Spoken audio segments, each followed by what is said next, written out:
Oi, Eliane, bom dia. Bom dia, Raicen, Carolina, ouvintes.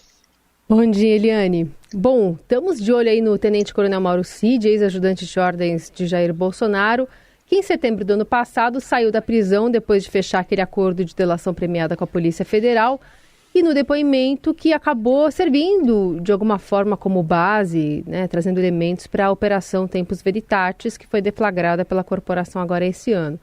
Mas nas últimas semanas as investigações trouxeram alguns novos detalhes que precisam ser abordados pelo delator, caso ele queira manter esse acordo que o permitiu ficar em liberdade. Quais pontos devem ser questionados pela PF nesta segunda-feira, hein, Eliane? Pois é, Carol, o Mauro Cid é o personagem-chave disso tudo, né? A investigação já tinha começado muito antes, tanto que chegou nele, mas o Mauro Cid deu, vamos dizer assim, a espinha dorsal com a delação dele, né? O início, meio e fim. Mas ele tem alguns problemas. O principal problema é que o Mauro Cid, agora a Polícia Federal trabalha com a hipótese dele estar sempre tentando, apesar de contar os fatos, os personagens, as minutas, de que ele esteja tentando minimizar a importância do então presidente Jair Bolsonaro naquilo tudo. Isso é um ponto. Segundo ponto, que ele também estaria tentando minimizar a decisão, aí a intenção de um golpe de Estado, né? Tentando reduzir isso à seguinte questão: se descobrissem fraudes nas urnas eletrônicas, aí sim seriam tomadas providências, ou seja, não seria um golpe de Estado, né, na versão dele.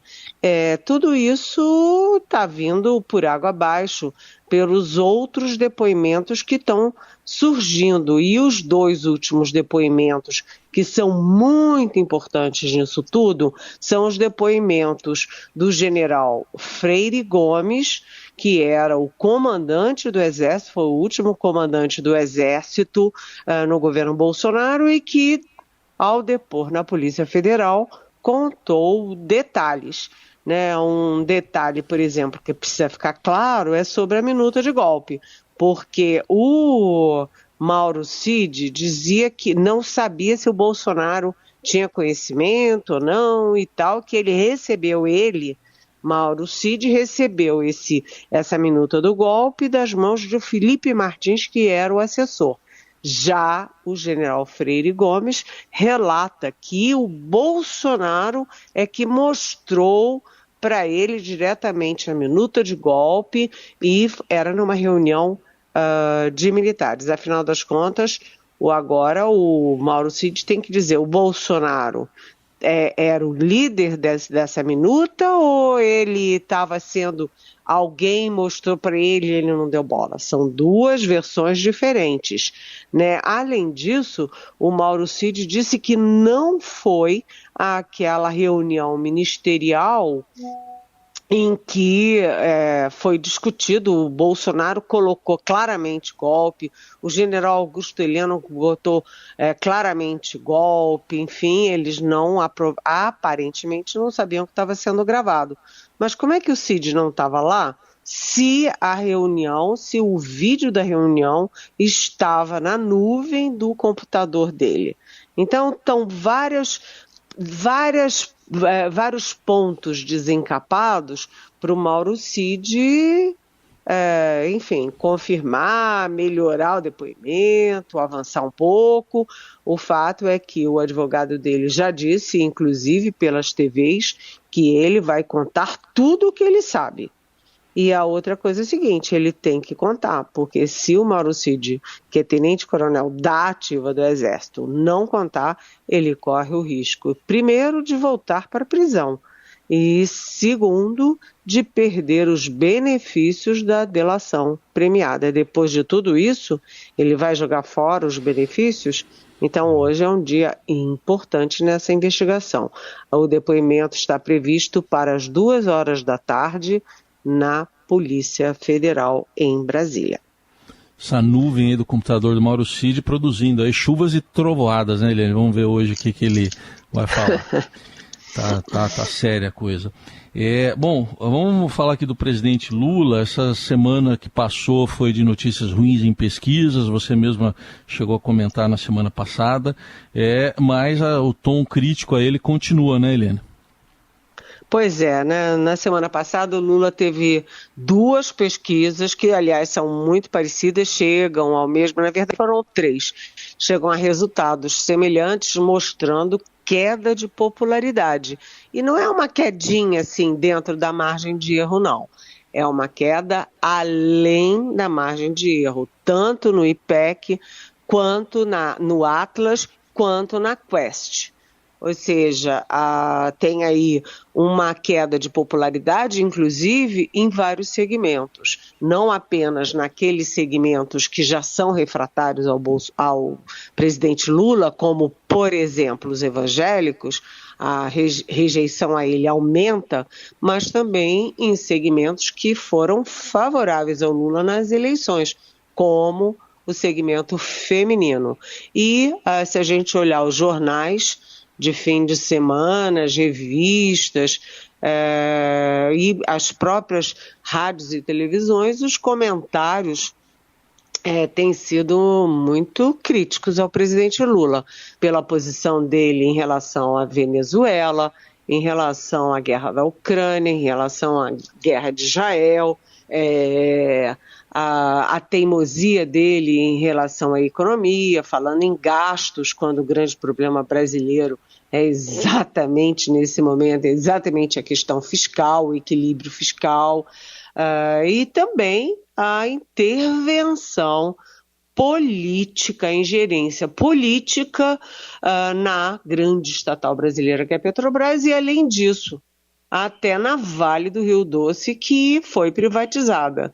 Então, o Lula está dando sinais de adotar políticas atrasadas, né, e de não estar enxergando o mundo.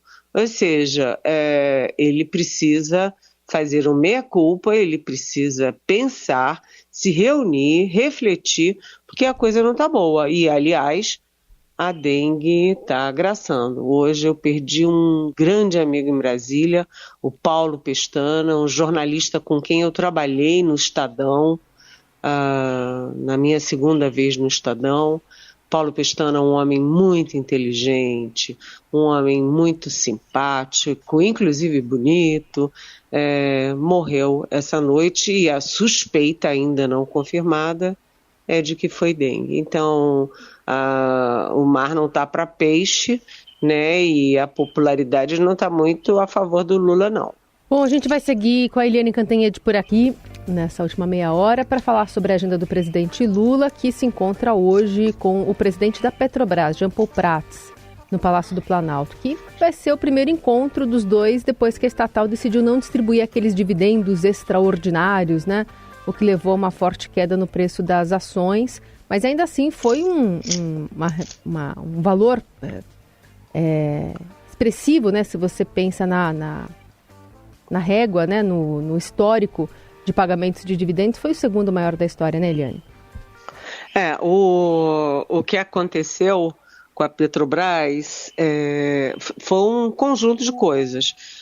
Primeiro, o preço do petróleo aumentou muito no mundo, né? O preço, aliás, caiu. O preço caiu no mundo todo, isso, claro, que impacta a maior companhia brasileira, mas não foi só isso, né? A gente viu a ingerência política do presidente Lula na Petrobras, assim como também foi na Vale, né? O Lula querendo botar o Guido Mantega na presidência da Vale, deu uma confusão danada, as ações da Vale despencaram. E no caso da Petrobras, você teve primeiro a queda do valor do petróleo no mundo. Segundo, você teve ali o Jean Paul Prats e a diretoria, enfim, suspendendo a distribuição de dividendos extraordinários. E o que acontece? Né?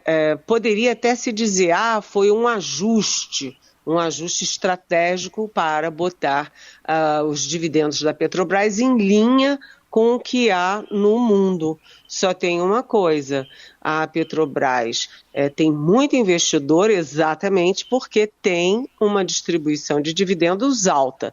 Se ela abaixa, ela vai perder investidor. Né? E isso, junto com aí a ingerência política do Lula nos preços, na política de preços, querendo isso, querendo aquilo, toda hora botando a mão na Petrobras, está fazendo o mercado estremecer.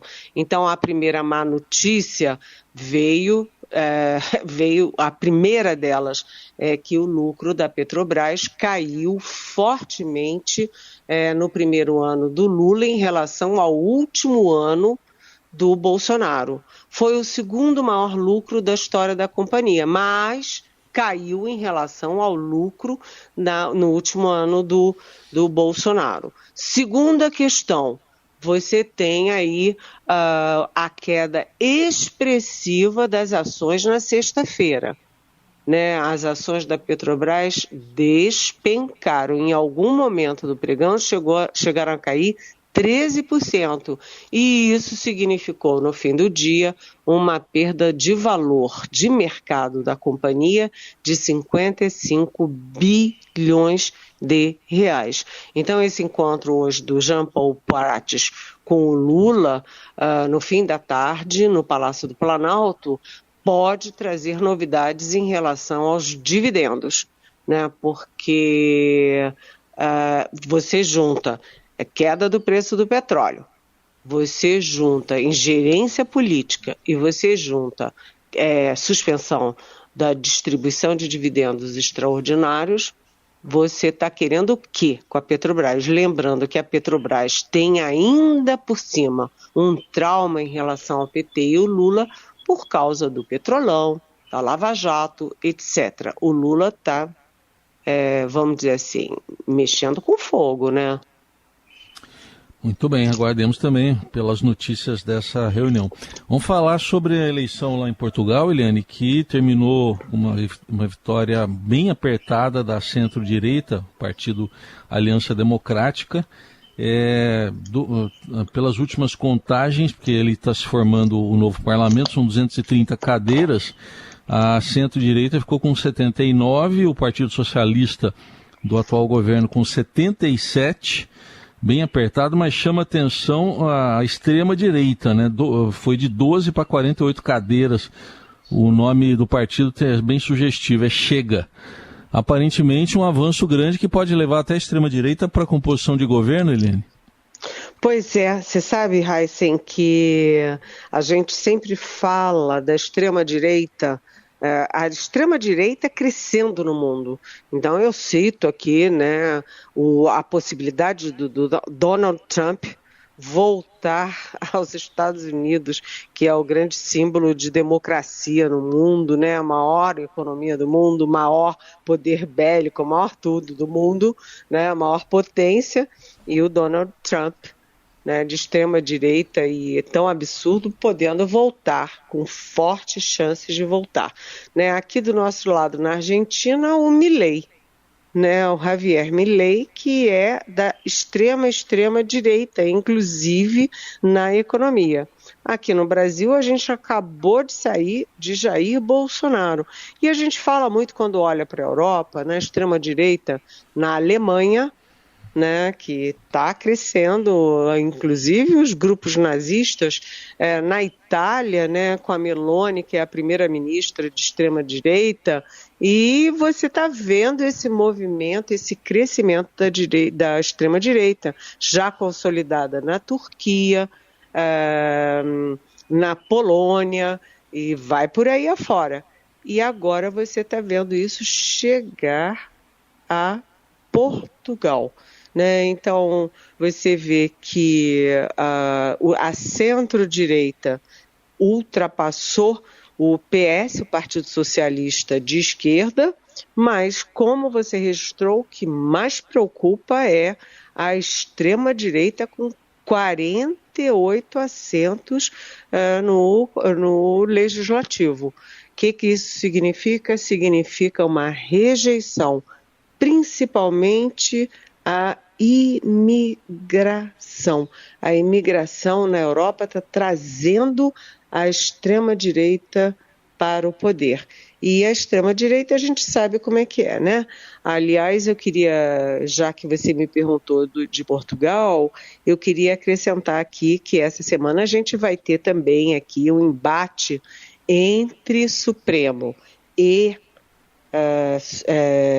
o Senado, exatamente em cima de um dos temas muito caros à direita, que é exatamente a questão de drogas. O Supremo Tribunal Federal, com 5-3 para liberar Liberar, que eu quero dizer, é o seguinte: a distinguir o que é tráfico de drogas, de posse de drogas, dependendo da quantidade que está com o cidadão ou a cidadã que for pego pela polícia, né? E o Senado rejeitando essa liberação, e a Comissão de Constituição e Justiça, presidida pelo Davi Alcolumbre, que é candidato a voltar à presidência do Senado, na quarta-feira vai votar em relação oposta ao Supremo, ou seja, uma guerra do Supremo e do Senado, entre várias outras questões, por causa da distinção entre porte e tráfico de drogas. Vamos falar também sobre Oscar? Sei que a Eliane gosta de acompanhar a festa do cinema. Assistiu Oppenheimer, por exemplo, que levou 7 estatuetas, Eliane? Sim, eu assisti ontem a cerimônia inteirinha ali, que para nós é um comentário muito feminino, tá, Raíssen? Você vai desculpando a gente, mas cada vestido horrendo... Parecia um bolo de casamento, mas assisti o Oppenheimer e eu fiquei surpresa porque todo mundo esperava a vitória do Oppenheimer, né? Ele tinha 13 indicações, levou 7, ganhou o principal filme, principal ator coadjuvante, principal direção, enfim, 7, né? 7 estatuetas não é pouca coisa. E depois que veio o resultado, que já era super esperado, todo mundo reclamando porque ele não mostrou o que aconteceu em Hiroshima e Nagasaki e papapá. Mas eu, sinceramente, achei um grande filme. Achei que o Cillian foi um grande ator, que o Downey Jr. foi um grande ator. Eu, sinceramente, gostei muito do filme e acho que foi justo. Eu não sou expert, eu sou uma leiga total nisso. Mas acho que o Oppenheimer foi um grande tema, mostrou ali a angústia do ser humano entre a ciência e o resultado da sua ação na ciência. Um grande tema, um grande filme, uma grande direção e uma grande atuação. Eu, modestamente, é que acho, né? Assistiu Barbie também, que a gente teve pelo menos uma, né, estatueta de melhor canção para Barbie?